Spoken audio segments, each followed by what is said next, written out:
Let's see if the fox will answer. Let's see what he has to say to us. This is the impromptu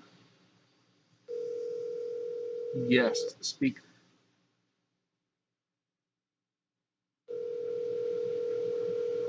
It's not sounding good. I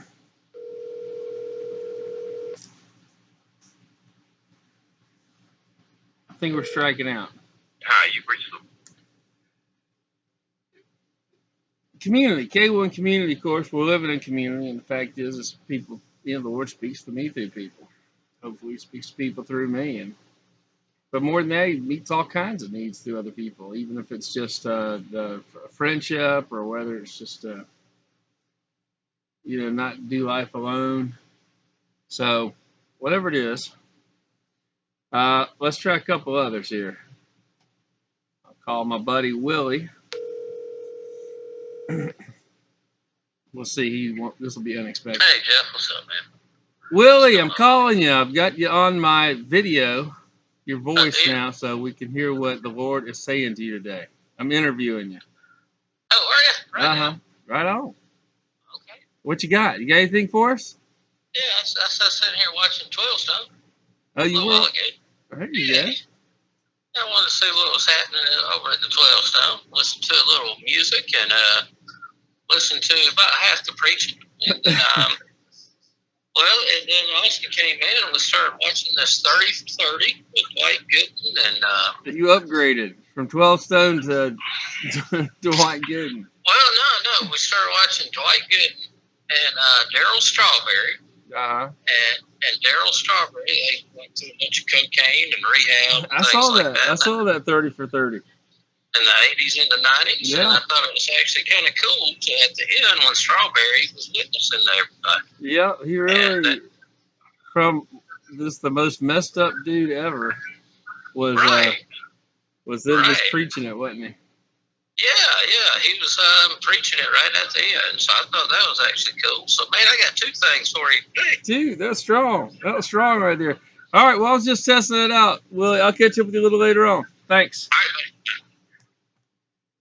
that's the first time I've done that. I'm sure he was shocked by it. But Brian is a longtime friend since 18 years old. We were fighting to follow Jesus and not the world in its obvious ways of, old school sins, the drinking and whatnot. But, that's whether we talk about Jesus or whether we talk about the ESPN, Brian's an encouragement because I know that he sold out that above all things that he wants to please Jesus. And, I have folks I can talk to, and we talk about doing life together and things of that sort, but really there's just no way to do it if you're not talking about Jesus. I mean, you can know all sorts of stuff, and the strength of a friendship, and this is sort of bold for me to say, because I have different friends. Honestly, it really comes down to how close our communication about the Lord is. How much do we know one another's spirit and thoughts and can bear that or enjoy that, even if it's different. And the relationships that can't or don't do that or act like the standard, Jesus, 10 points of generic Christianity. Well, I know that we're about God, and I know that we're are trying to be righteous, and we know it's about love, and that's really about enough for that. And that's just stupid, because I have that circumstance in my life. No. The substance of the relationship of us believers. Not that every relationship has to be like this, but I'm saying of that, the close, it really comes about Christ. It certainly come from deep agreement. But agreement is required because it says, how can two walk together unless they agree? And then all things are done through agreement, right? God, that's the big deal with him. But the core agreement is the seeking God in a passionate way and being able to share that. And if you really don't have that, it's really, at least for me, in my experience, because I can imagine people that don't have this relationship would say that it's not that big of a deal. It is that big of a deal. And Brian, who answered and gave a testimony off the cuff, never done before, not told that I was going to do it or anything. The fact that he comes out and he does have a witness, right? He has a testimony. And remember, we overcome by the blood of the Lamb, Jesus, and the word of our testimony, right? Word of our testimony. So the word of his testimony, not holding back his life. So he doesn't know what's going to go out on the internet. We're not internet gurus. We're not computer people. We don't sit around watching, I don't, we call them, whatever, little things where all the things, Snapchat or Twitter or whatever. We don't do that. But he'd pop out there and go, hey, I got to. So, it makes me proud. It makes me happy. That's what the community's about, right? That's what real church is about. That's what, the real thing is about. So anyway, that was funny. But, and even in that, it's such a good witness, because even in that, being able to pull up a ESPN 30 for 30 show is talking about a really, Darryl Strawberry, a phenom, right? Superstar, unbelievable, and train wreck, right? But aren't we all? But here's a guy that in public was just, everybody saw the problems. Yet that's a Christian kind of guy, right there. That's good material. Christ delivering us. You can go on and on about, is the delivery real or does it last or blah, blah, blah, blah, blah. I don't know, but this boy's witnessing for Jesus. And I hope it really went well in the long term. I can't remember exactly all the outcomes. I remember the show, but as far as my friend and I go, I mean, the fact is that we're talking about what's the Christian thing, and you pull out a secular thing, because there's nothing that's truly secular, right? It's all a witness to the Lord, right? The good, the bad, the ugly. There's something in that, and so I'm really, of course, proud to have Brian for a friend, period, because he can do that. He sees it all. Anyway, I won't go any more than that, but that's it, and that's sort of an example of part of the community. Is well, at least what I would say is a community. My church, the one that God's given me, right, that didn't need me to go pick all the people that look like me, all my same colored people, all my same wealthy people, all my same, geographic people. No, God doesn't require that, right, at all. He's about something different, and nothing's lacking, right, in God's church. We're not lacking, so we don't have to talk somebody into parking cars, right? We don't have to pay a cleaning crew.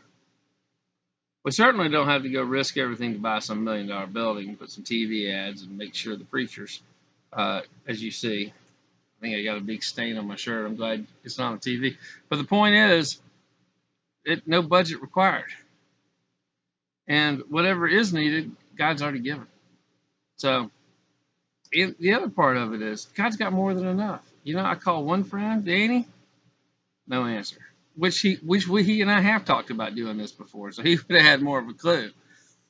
But you know what? I call Willie or Brian, and he is available. Has no clue about it. Hops right in. I mean, that's strong. That's real strong. So, because God's got more than enough for whatever it takes. God's awesome that way. He's good. He is so good. Brian could have sat here and told you 1,000 things that's good about God. He'd have done it in the drop of a hat. And not just talked about him because he's heard this or that, because he lives by faith in a lot of ways. And so anyway, that's a good testimony. I'm sure I'll do it again. I'll get Brian to give more. But as far as when I think KON community, like I might just be talk to whoever's out there if they want somebody to listen to, and maybe it's nobody ever. But there is more than just me. I mean, there's a real body around us. But on the other hand, I wouldn't take any friends that can testify about Jesus and sit around and talk about him. Boy, you should cherish that. You should cherish that, because I was thinking through it recently. Man, how many people do I know? How many people in my family really, or that I know? Scott's my brother now. We'll throw down on the word. My mom will endure me talking her ear off. My boys, I just sort of have to trap, right, to say something to. But you look around, and really the people that'll talk to you about Jesus or about things that are important. It's pretty small church, which makes sense because Jesus. There've been a bunch of them that would follow him at times, but usually he's talking with a pretty small group. Even the bunch, the 100, even the 5,000. And there's you go to that Joel Osteen, just psycho fake Christian. I mean, somebody kick his butt, right? I mean, oh my gosh. But I guess what he has? He has 1 million people. I don't know how many people he had. A lot. Well, he must be a lot better than Jesus, right? No, it's stupid. There's some obvious things that tell you a lot of this is stupid. These big cameras, big ministries, big TV shows, big everything. And that somehow, no. Well, if that was the way it was, I think Jesus might have stepped into it a little bit more. Jesus came in short. Then what? Anyway, I'm not going to go down that. Point is, we are given a church. So what do we need? Even if it's just one other person, even if it's just me. But maybe there's another, maybe there's 2 or 3. That's the church we need to look for. That's what this other church is, BS, business church, wants to tell you that that's what church is and nothing else is church. If it's not that, well, they're wrong. They're wrong. Your real church is all around you. You might still go down to one of those, and there's lots of, I guess, preachers preaching the gospel, good stuff. I listen to them. I really do. But anyway, that's the thought I'll drop. You have a community. It's around you. God gave it to you. And guess what? You do have it because, what, are you saying God sucks? God can't give you a body? You think you're a child of God? Think infant, born. You were born from above, born of the Spirit. And he's not going to give you a body. You ever see a child born that doesn't have some fingers and some eyeballs and some other stuff? Yeah, you might get one deficient child out here because of our sin, fallen, imperfect condition. Imperfect things happen. But by and large, that's not the case. And guess what? Our God isn't sinful. He is able to give you a whole body, a good body. You have that body. And it is not down at the corner church with that paid preacher. That's for sure. I'm not going to go there. You have a church. Thank God for it. Look around. Take that serious. And I would spend time in that church. Right? Spend time in that church. The people around you, find out what they think about Jesus. Talk to them. Ask them questions. I'm sitting here talking to you, so it's like my opinions. But if I was in a conversation, I'd be interested to know what you think. And then why do you think it? Do that with the people around you, and you'll find the ones that are interested in talking. And then later on, the others might become more interested in talking. I don't know. But anyway, you got a church. You're part of a community. That was one of my main church members, a part of my community. And I just praise God that I have it. And you have it too. So anyway, thank you, Lord. Bless Willie.